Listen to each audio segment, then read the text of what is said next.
Well, I'm involved in books and movies, and I think that certainly in terms of books or things written on paper, nothing much is going to change. And I can't think more than, say, 20 or 30 years. It isn't going to be different from what it is now.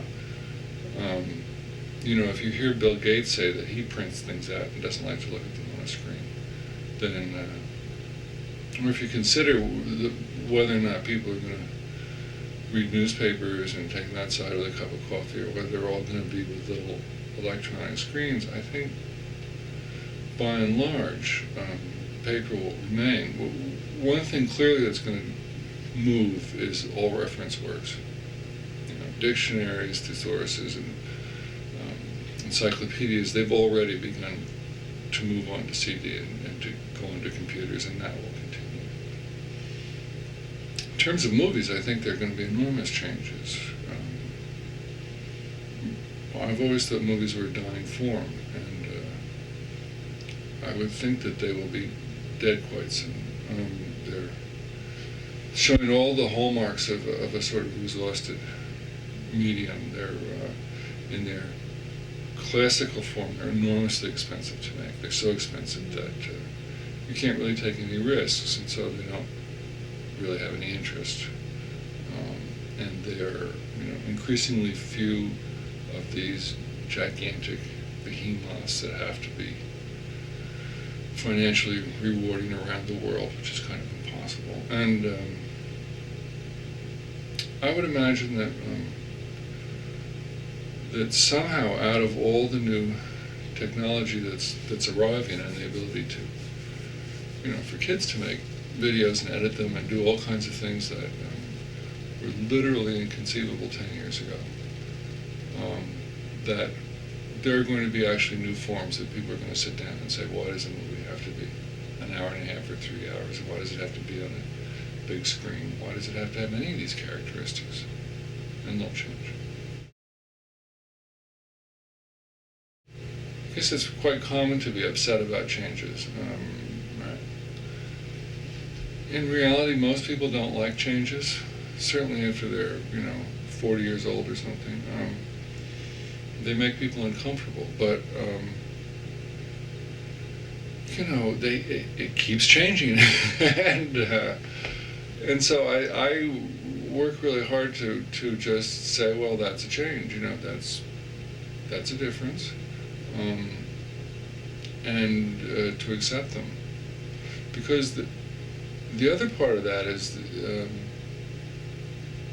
historically, everybody who gets to be my age, I'm now acting like my parents. Oh, kids today, oh, the modern world, it's so corrupt. That's what they used to say. Now I'm saying it, and I thought they were jerks for saying it then.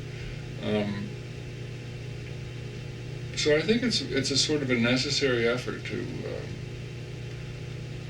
to try and align yourself with the changes, or to see what's good and what's different, as well as what may not be as good. And sometimes things aren't as good. I'm kind of skeptical about the populist nature of new technologies. What we're actually seeing in the real world is a consolidation of many kinds of businesses into fewer and fewer hands. We've just had an American Airlines strike that was devastating in a way that would never have been true 20 years ago, because American Airlines is now a gigantic company.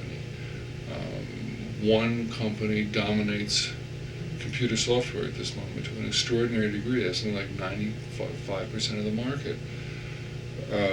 Only 3 or 4 companies run the movie business, around the world, and they run it big and small. They run independent filmmaking as well as big budget filmmaking. And the numbers each year are diminishing. 10 years ago, people said there were probably 20 major corporations that were dominating communications in the United States. Now, most people would say, I think, that it's less than 12.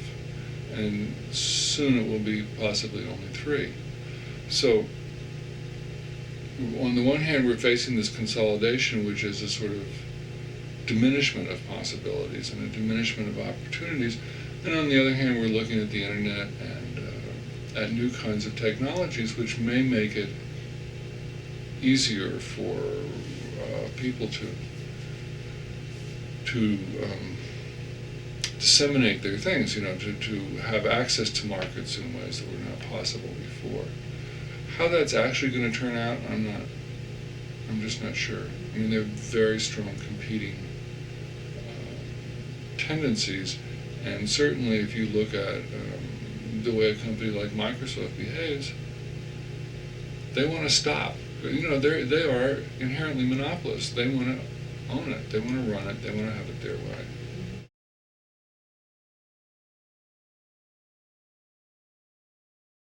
It's a terrible thing to say. We're in a period of good times. It's been good times in America really for a long time, for essentially all of my life, and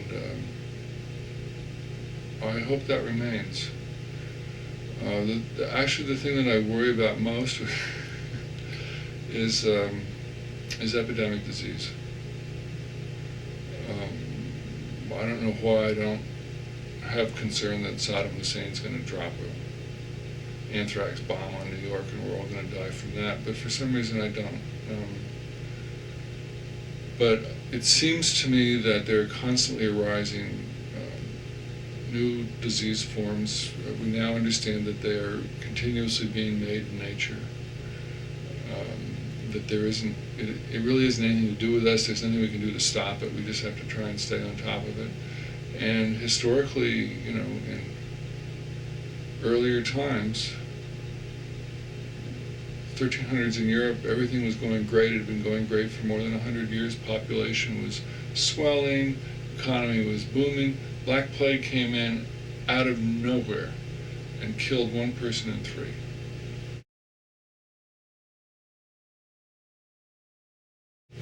It's interesting, we all like to predict the future, but actually, historically, almost everybody is entirely wrong. If you wanted to, say, this is 1999, if you wanted to put yourself in the position of someone in 1899 and saying, what would the 20th century hold? You get about in a horse and buggy or a train. You are phenomenally prey to infectious disease. 1 woman in 6 dies in childbirth. It takes a couple of weeks to cross the Atlantic. It's a big deal. It's difficult. Travel across the United States has only very recently become possible. Much of our country is still largely wilderness, and even though the frontier is closed, it's still a kind of wild and woolly place.